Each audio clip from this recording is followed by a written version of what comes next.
Good afternoon to all. We will discuss previous NEET questions from zoology. Previous zoology NEET questions. When you see human reproduction from the class 12.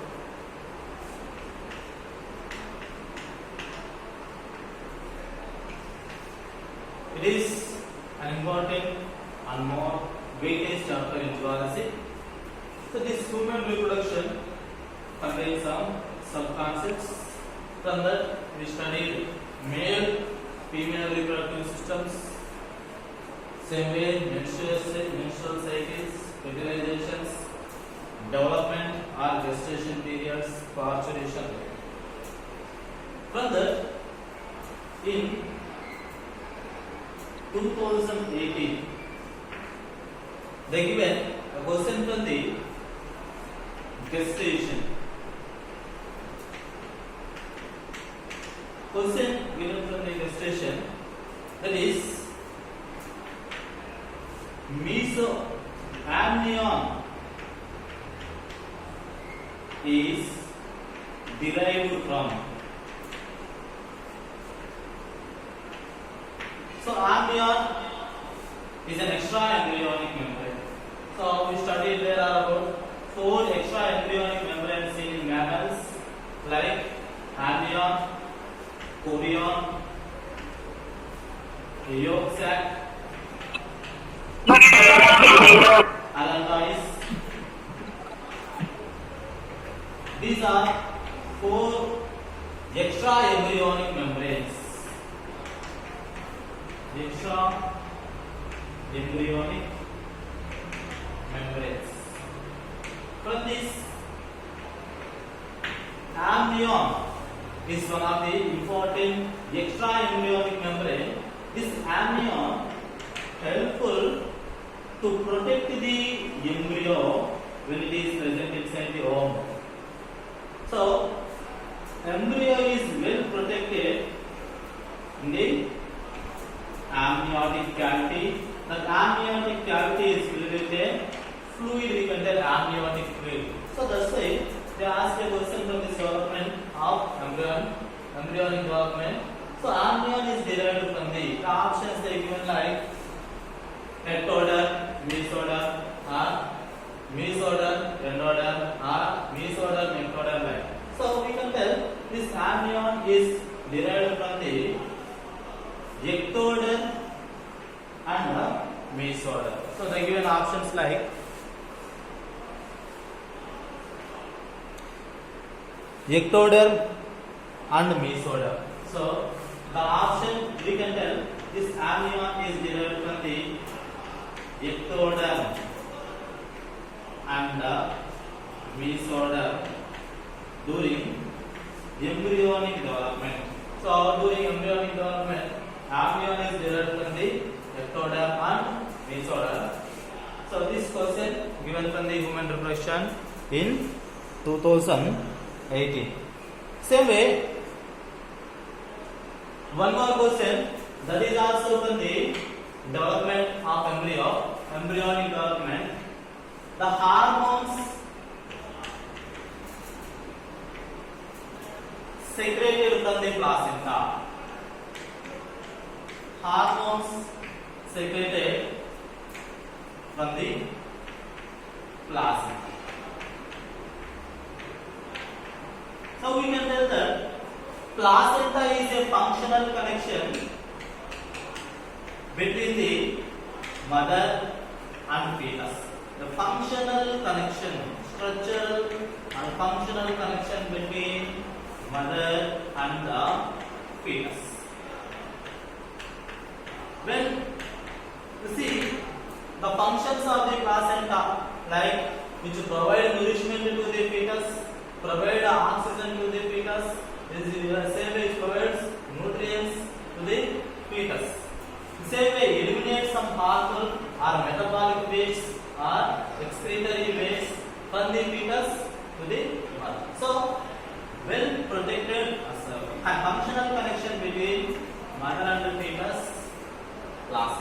So this placenta secretes some hormones also. That's why we can tell during pregnancy, placenta is considered as endocrine organ.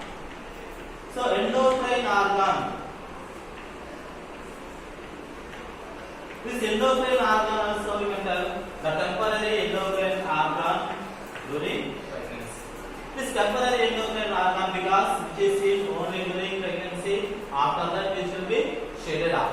So this placenta is also considered as a temporary endocrine organ. The endocrine organ placenta secretes some hormones during embryonic development like human chorionic gonadotropin, human placental lactogen, like progesterone, estrogen, etc. So these hormones are secreted from the placenta.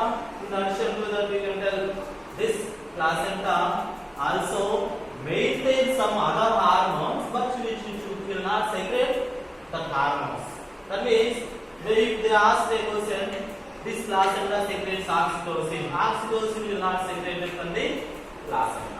Like this placenta can secrete some corticoids, glucocorticoids or whatever. So this placenta can maintain the hormones but cannot secrete that corticoids. So like that, the options given in that question, like human chorionic gonadotropin, human placental lactogen, progesterone, estrogen. Chorionic gonadotropin, generally we can tell this human chorionic gonadotropin secreted from the placenta, which will be excreted through urine also. That's why pregnant mother contains human chorionic gonadotropin in their urine. Like human placental lactogen, generally prolactin hormone secreted from the anterior pituitary. That prolactin hormone increased by this hormone. The placental lactogen helpful for the development of mammary glands. The same way, secrete the milk from the mammary glands by acting upon the anterior pituitary and secretes more and more hormone prolactin. So like a placental lactogen secreted from the placenta. Progesterone play an important role because this progesterone mainly helpful for the maintenance of endometrium. Estrogen also secreted from the placenta as a female sex hormone. So like we can tell these hormones secreted from the placenta as endocrine gland or the temporary endocrine hormone. So like we can tell two questions also comes from the embryonic development from human reproduction. Same way, we can observe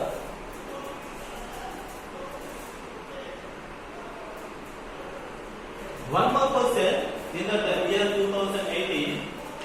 These two questions only from 2018. So one more question also came from 2018 from the human reproduction. That is the difference between spermiogenesis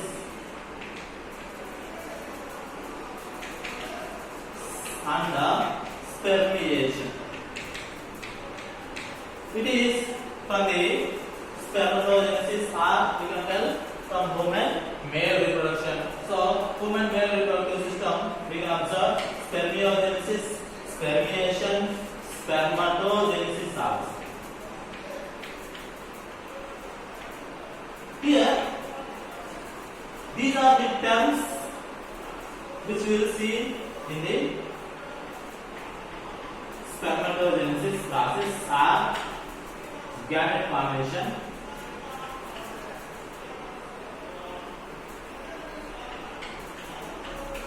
So here, spermiogenesis that we will see after completion of meiosis II in the spermatogenesis.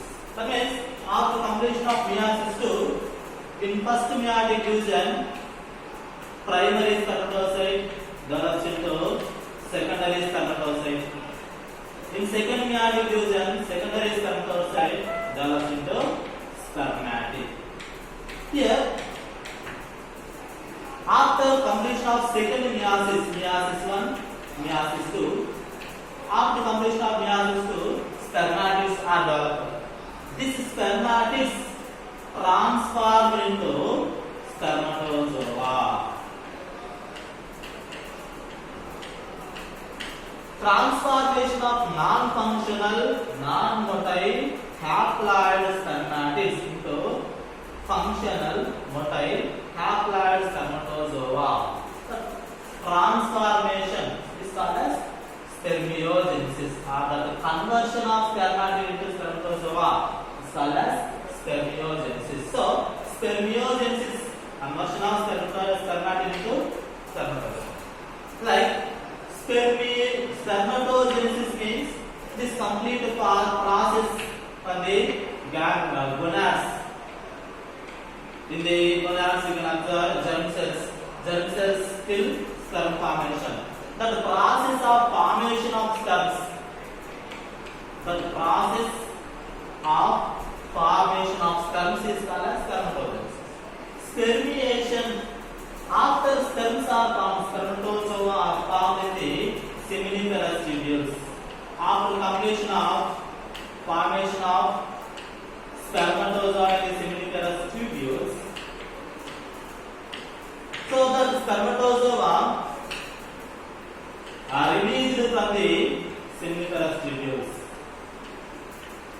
which will get nourishment from the nerve cells or Sertoli cells.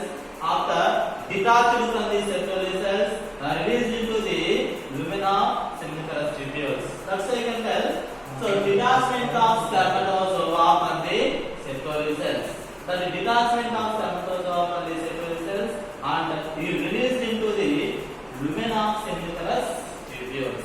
So when the sperms are released into the lumina seminiferous tubules, the process you can tell spermiation. So spermiogenesis, conversion of spermatid into spermatozoa. Spermiation, releasing of spermatozoa from the detached Sertoli cells into the lumina seminiferous tubules. So we can tell that all sperms of the spermatozoa attached to the Sertoli cells for nourishment. When this attachment for development of spermatozoa, so that after completion of its nourishment, detached from the Sertoli cells. When it is detached from the Sertoli cells, released into the lumina seminiferous tubules. The process of detachment of developed spermatozoa or germ cells into the lumina seminiferous tubules, we can tell spermiation. So, like we can tell conversion of spermatid into spermatozoa, spermiogenesis. This release of spermatozoa into the lumina seminiferous tubules, spermiation. So, like we can tell this question also given in 2018. So, we can tell this is question from the gametogenesis. So gametogenesis also important. Embryonic development we studied 2 questions in 2018. Same way gametogenesis, that is especially spermatogenesis, 1 question given in 2018. Same way we can observe one more question given from menstrual cycle. Menstrual cycle, they given phases. Like we can tell in menstrual cycle there are 4 phases are present. Like starts with the menstrual phase,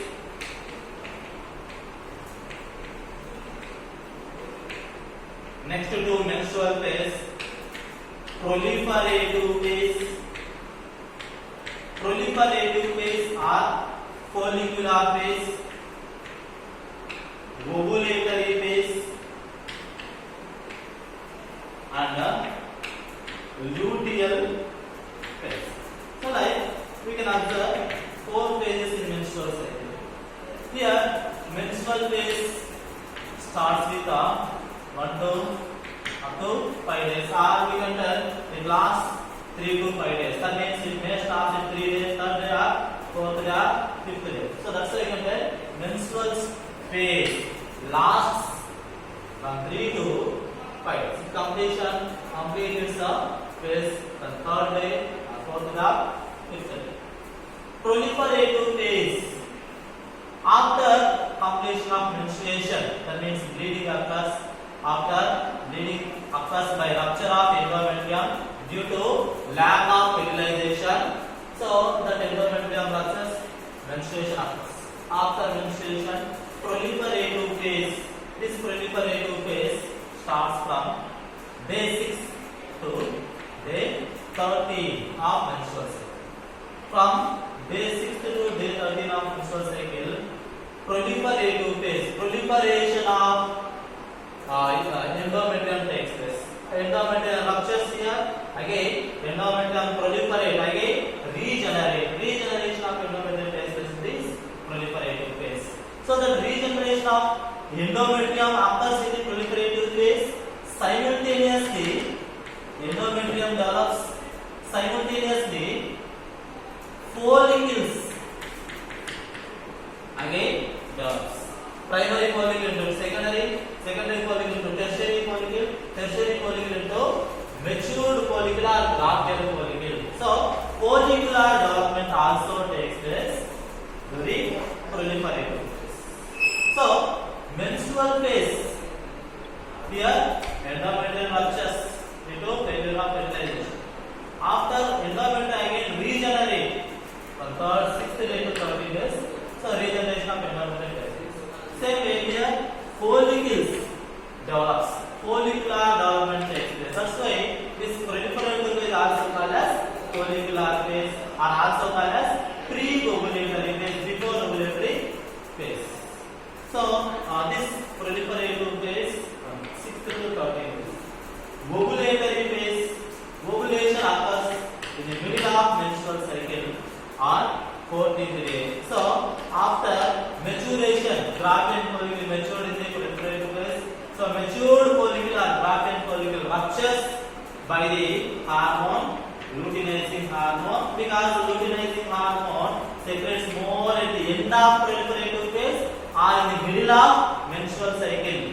At the end of proliferative phase, 13th or 14th day, this luteinizing hormone secretes more, that search the grafted follicle, release the secondary oocyte. So that releasing of secondary oocyte from the matured follicle or grafted follicle is called as ovulatory. So in this ovulatory phase, ovulation occurs. So release of secondary oocyte. But secondary oocyte also arrested in the phase of metaphase. So at the level of metaphase it arrested. That arrested follicle released into the body part. After ovulatory phase, from 15th day till 28 or 29 days of menstrual cycle is called as luteal phase. In this luteal phase, remaining part after ovulation, that remaining part of Graafian follicle convert into corpus luteum. Remaining part of Graafian follicle convert into corpus luteum. That's why this luteal phase contains corpus luteum. This corpus luteum also acts as temporary endocrine organ. Temporary endocrine organ. Temporary endocrine organs mean the female. That is during development, during embryonic stage, placenta, during menstruation, we can observe corpus luteum. So in this corpus luteum is a yellow body or yellow tissue. This yellow body secretes mainly progesterone. That means after ovulation, progesterone secreted from the corpus luteum. The corpus luteum develops from the Graafian follicle. So this progesterone maintains endometrium. So generally endometrium is developing during proliferative phase, that means regeneration of endometrium. That endometrium is maintained by the progesterone. That means maintenance of endometrium for implantation. That means ovulation occurs. If this ovum is fertilized with sperm by copulation, that result in the formation of zygote. Zygote comes and attached to the endometrium. So, if endometrium is shredded up due to lack of progesterone, that zygote or that embryo cannot implant to the endometrium to lead pregnancy. That means pregnancy will fail. Failure of pregnancy occurs due to lack of endometrium. That's why but endometrium is maintained by the progesterone. So this progesterone is a yellow tissue, act as a temporary endocrine organ. Temporary endocrine organ. If fertilization occurs, corpus luteum can maintain up to 3 to 4 months till placenta forms. If fertilization not occurs, corpus luteum again degenerates into corpus albicans. Corpus albicans, which cannot secrete progesterone. That's why that progesterone levels falls. When progesterone levels falls, again menstruation starts. That means if progesterone maintains, progesterone cannot secrete properly, that causes shedding off of endometrium. When endometrium shredded off, automatically menstruation again starts. So like 4 phases of menstrual cycle are given in the year 2000. So we can tell in the year 2008 they given 4 questions from the human reproduction. That 4 questions, 2 questions from the embryonic development, 1 question from the spermatogenesis, that means gametogenesis, 1 question from the menstrual cycle, that is female reproductive system. So we have to concentrate more on this concepts along with the remaining tasks. So like we can observe in the year 2008. Same way we can observe the NEET 2007 from the human reproduction. They ask the capacitation refers to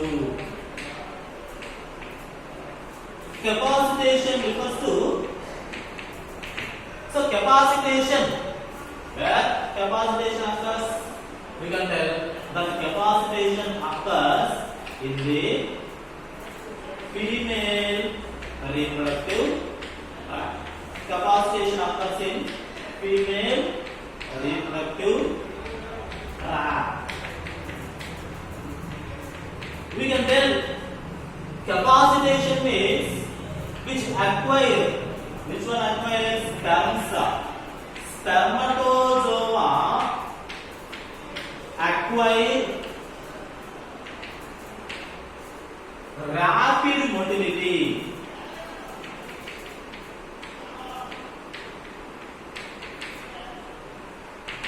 Whiplash motility, whiplash movement. That whiplash movement occurs in the female reproductive tract. We can tell in the female reproductive tract, sperms are released in the vagina.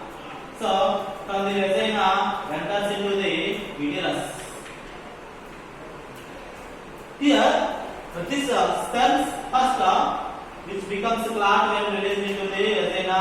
Again, in the presence, due to presence of anti-clotting factors, dissolve this clotted semen. So when clotted semen is dissolved, the dissolved clotted semen release capacitated sperms, which show very fast movement towards the ovum. Generally, we can tell ovum is present in the anular isthmic junction. So that the sperms show very rapid movement towards the ovum. That means that movement acquired in the female reproductive tract after capacitation. So the capacitation refers to rapid movement by removal of decapacitation factors over the sperm. We can tell decapacitation factors. The decapacitation factors are removed in the process of capacitation. The decapacitation factors removed from the sperm, which show very rapid movement towards the. That's why when we take the sperms from the donor, the sperms from the donor, ovum from the female donor, when both are introduced into a test tube, there is no fertilization. Fertilization do not occur because we should maintain simulated conditions. Simulated conditions means the same conditions which we can see in the female reproductive system. When we can maintain the simulated conditions in the laboratory, that's why you can tell when sperms and ova taken into a test tube in a laboratory conditions means the simulated conditions we can apply as we see in the female reproductive system, then fertilization occurs after capacitation. So capacitation is very, very important for fertilization. Without capacitation, fertilization do not occur. So capacitation means sperm acquires whiplash movement or rapid movement that they given in like capacitation occurs in. So the capacitation occurs in female reproductive system. The capacitation refers to removal of decapacitation factors in the female reproductive system to show whiplash movement, the rapid movement of the sperm. So like they given capacitation related to sperm, that means spermatogenesis. In the year 2007 they given question from the spermatogenesis. Same way we can tell some other questions from the 2017. Pathway of transport of sperms. Pathway of transport of sperms. This pathway of transport of sperms, sperm transport after sperms formation is seminiferous tubules. So seminiferous tubules. In the seminiferous tubules we can observe germ cells. The germ cells of spermatozoa. So these sperms which are formed in the seminiferous tubules pass into reed testis. From this reed testis pass into epididymis. From the epididymis goes into reed testis. From the reed testis goes into vasa efferentia. From this vasa efferentia enters into epididymis. So this epididymis, from the epididymis which enters into vas deferens. From the vas deferens through ejaculatory duct which enters into urethra. So ejaculatory duct from there into urethra. Urethra ejaculate out into female reproductive system. So we can tell seminiferous tubules release sperms through reed testis enters into vasa efferentia.